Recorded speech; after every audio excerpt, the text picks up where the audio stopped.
Capítulo 18. Deixando o bosque. Mesmo me mantendo um goblin ao evoluir, o túnel ainda se tornou bem estreito, pensou Alexander. Ele poderia acabar prendendo qualquer coisa minimamente maior do que eu. Ao sair do bosque, Alexander ficou com um misto de empolgação e medo, pois, apesar de prendê-lo, aquele lugar o mantinha seguro. Sua hesitação não durou muito, pois as possibilidades lhe impulsionaram tão forte que o medo não era o suficiente para mantê-lo ali. Do lado de fora, Alexander mais uma vez se deparou com aquela paisagem aberta de árvores frondosas. Feliz por estar ali, ele escolheu uma direção, que considerou ser a que levava para fora da floresta, e partiu para começar a viver sua nova vida e fazer suas próprias escolhas. Após cerca de 1 hora de caminhada, Alexander confirmou que as árvores à sua frente estavam realmente diminuindo. A princípio isso foi pouco perceptível, mas depois de 1 hora na mesma direção, prestando atenção a cada pequeno detalhe, isso ficou cada vez mais evidente.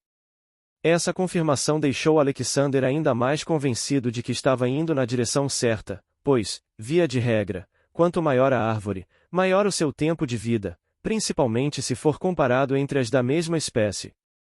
Ou seja, quanto mais jovem era a vegetação à sua frente, mais provável era que estivesse indo de encontro a alguma civilização, pois vai estar se afastando da parte mais antiga virgem da floresta.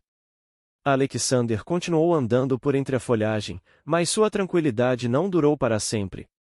Depois de mais 2 horas de caminhada, sua visão periférica captou uma figura em movimento ao longe à sua direita.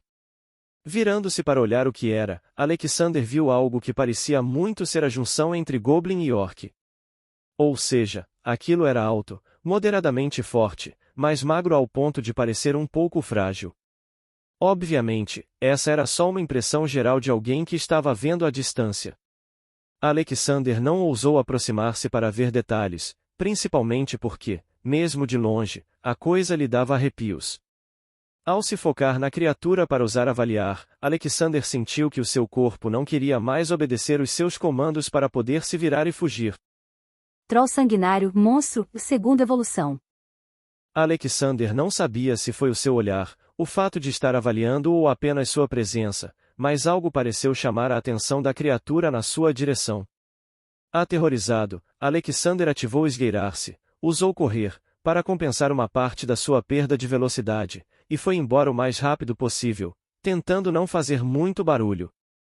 Alexander até pensou em só seguir em frente com calma para chamar menos atenção, mas como só podia manter esgueirar-se por alguns minutos, e os instintos dos monstros são muito fortes, ele tinha que se afastar bem rápido. Pouco antes da habilidade esgueirar-se ser forçadamente desativada, Alexander confirmou que não estava sendo seguido e desativou suas habilidades para não acabar sem energia. Exausto por gastar tanta stamina, Alexander usou o que sobrou dela para encontrar algum lugar para descansar e se recuperar. Depois de recuperar sua stamina comendo carne seca, bebendo um pouco da água de revigorar e descansado, Alexander continuou a avançar, mas seu caminho ficou bem tortuoso com o aparecimento de mais e mais monstros e bestas. Algumas vezes Alexander conseguia evitá-las apenas contornando um pouco o percurso original, mas em outras era forçado a usar esgueirar-se e correr. Com o passar do tempo, Alexander percebeu 3 coisas. A primeira era que os monstros estavam produzindo cada vez menos pressão sobre ele, a segunda era que não demoraria muito para começar a escurecer, por isso tinha que achar um lugar para passar a noite, e a terceira era que, graças ao anel do Deus Ladrão, as criaturas não o notavam facilmente se não olhasse para elas diretamente. Por mais que parecesse uma premissa simples, Alexander percebeu que não era tão fácil assim. Seu corpo, reflexivamente, voltava-se para qualquer som, ou movimento, que alcançasse seus sentidos, o que tornava difícil tentar não olhar. Após andar mais um pouco, Alexander encontrou uma árvore côncava e decidiu fazer dela o seu abrigo. Mas antes de ir se deitar, colocou algumas peles de coelho no chão e camuflou a entrada com muitas folhas secas. No dia seguinte, Alexander continuou avançando com as mesmas táticas. Mas quando escureceu, percebeu que não via criaturas de segunda evolução há muito tempo.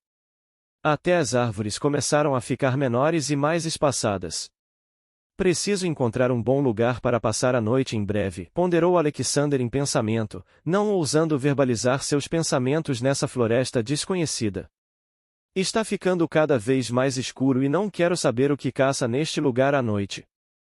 Alexander precisou de mais 2 horas de caminhada para encontrar um lugar para passar a noite. Mas antes mesmo que conseguisse chegar até lá, um cheiro de sangue alcançou o seu olfato. Presumindo que não havia mais criaturas de segunda evolução por perto, Alexander decidiu seguir o cheiro de sangue e ver o que estava acontecendo. Afinal, às vezes é possível ter a sorte de pescar bons peixes em águas turbulentas. Ao se aproximar cuidadosamente da origem do cheiro, Alexander começou a ouvir ruídos cada vez mais altos. E quando chegou perto o suficiente, viu um urso solitário lutando contra uma alcateia de lobos acinzentados. Os lobos eram liderados por um grande lobo cinza, bem maior que os outros, e estavam cercando o grande urso pardo contra uma parede de pedra. Depois de observar todos os envolvidos, Alexander estimou que os únicos que poderiam matá-lo eram o grande lobo e o urso pardo. E então os analisou. Lobo alfa, besta, primeira evolução. Urso florestal, besta mágica, primeira evolução.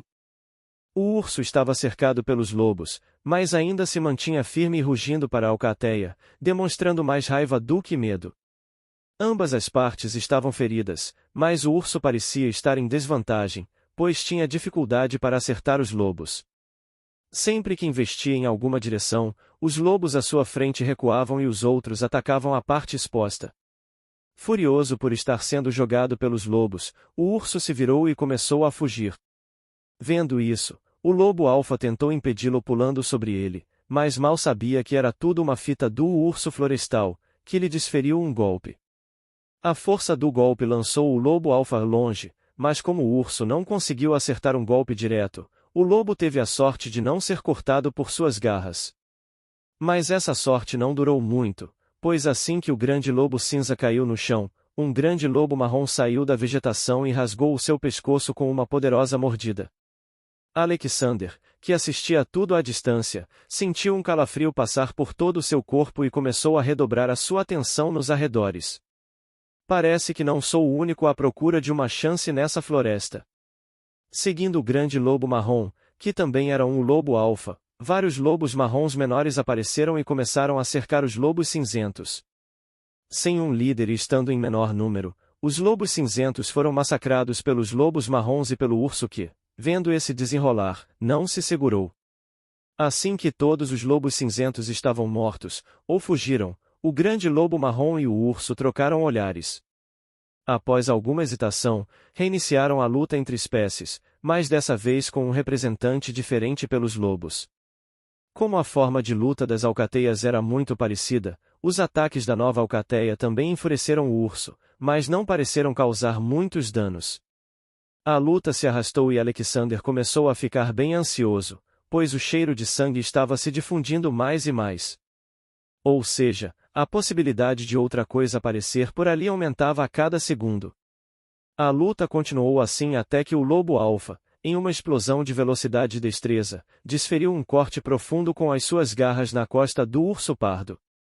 Alexander não sabia que um canídeo podia ser tão explosivo assim, surpreendeu-se Alexander, pois, segundo o que se lembrava, não haviam casos assim na Terra. Essa capacidade de explosão era associada aos felinos. Furioso com esse último golpe, o urso investiu contra o alfa sem se importar com mais nada. Mas justamente quando Alexander pensou que o urso iria ser quitem como uma pipa pelos lobos, ele se virou e deu um golpe devastador nos lobos que se aproximaram dele. Os lobos foram lançados voando pela força do golpe, e o primeiro a ser atingido tinha cortes profundos feitos pelas garras do urso. Pouco tempo depois que o lobo acertado caiu no chão, ele parou de se mexer, provavelmente morto. Até Alexander, que não estava na luta, ficou surpreso ao ver a situação mudar de forma tão inesperada, mas o lobo alfa não. Ele aproveitou a abertura na retaguarda do urso e lhe fez uma nova ferida. Ambas as partes pareceram não se importar com o lobo caído e continuaram a se enfrentar. Em um dado momento, o alfa pensou ter visto uma abertura e foi ao ataque, mas era uma armadilha premeditada criada pelo urso, que se virou para recebê-lo. Com os dois frente a frente, o embate foi inevitável. Mas mesmo estando em desvantagem, o alfa conseguiu trocar golpe por golpe com o urso pardo. As garras do lobo abriram uma ferida enorme entre a pata dianteira e o pescoço do urso, mas o urso não ficou para trás.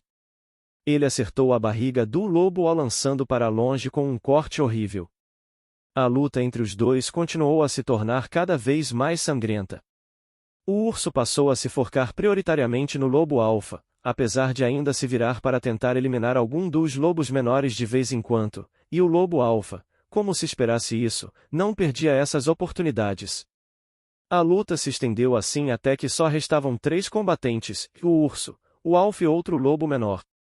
Os outros lobos tinham recuado até a margem da luta por estarem incapacitados demais para continuar, ou estavam mortos. Quando a luta parecia estar bem indefinida por ambos os lados estarem muito machucados, o urso se levantou um pouco sobre as suas 2 patas traseiras e bateu com as 2 patas dianteiras no chão. Alexander não sabia por que o urso fez isso até ver a floresta responder ao chamado e começar a prender todos os lobos que ainda estavam vivos com ganhos, raízes, cipós e afins.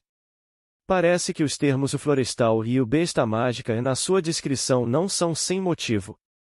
Ele realmente tem algum controle sobre a vegetação. Surpreso e assustado com a situação, o lobo alfa ainda tentou se soltar, mas já era tarde demais.